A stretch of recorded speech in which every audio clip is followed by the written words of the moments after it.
बुद्ध के प्रवचन सुनने के बाद वेश्या ने किया ऐसा काम, हैरान रह जाएंगे। महात्मा बुद्ध की एक आदत थी, वह प्रवचन देने के बाद अंत में 3 बार कहते अपना अपना काम करो।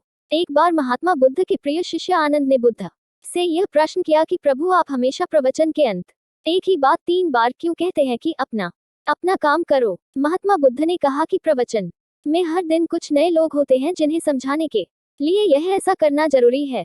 पढ़े, उस आत्मा के मूर्ति में प्रवेश करते ही बदल गई मूर्ति की सूरत। शिष्य के चेहरे को देखकर बुद्ध को लगा कि शिष्य उनकी बातों से संतुष्ट नहीं हुआ। इसलिए बुद्ध ने आनंद से कहा कि आज के प्रवचन में एक चोर, एक साधु और एक वेश्या शामिल हुई थी। तुम जाकर सुबह उनसे मिल लो। एक बार की बात है, महात्मा बुद्ध संध्या के समय प्रवचन दे रहे थे। एक वेश्या भी प्रवचन सुनने वालों के बीच में आकर बैठ गई। बुद्ध जानते थे कि सभा में एक वेश्या भी बैठी है और वह इस और किसी प्रकार का ध्यान दिए बिना प्रवचन देते रहे। पढ़े, ऐसे पुरुषों के होते हैं कई स्त्रियों से संबंध। बुद्ध ने जब अपनी बात कह ली और सभा समाप्त होने लगी तो बुद्ध ने 3 बार यह वचन दोहराया कि अपना अपना काम करो। सभा समाप्त हुई, सभी अपने अपने घर लौट गए। वेश्या ने बुद्ध के अंतिम वचन को गांठ बांधकर रख लिया और जाकर महफिल सजाने में जुट गई। वेश्या ने उस रात अति उत्तम नृत्य किया।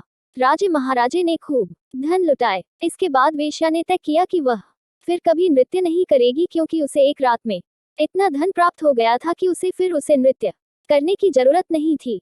वेश्या ने बुद्ध के वचनों को सांसारिक रूप में लिया था, लेकिन बुद्ध के कहने का तात्पर्य था मानव जीवन मुक्ति प्राप्ति के लिए मिला है। अपना ये काम करो, ईश्वर का ध्यान करते हुए उसमें लीन हो जाओ।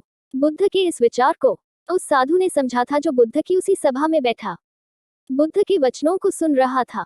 बुद्ध ने कहा है, मनुष्य को हमेशा अपना काम करते रहना चाहिए। अपना कर्तव्य पालन करने वाले का कभी अहित नहीं होता।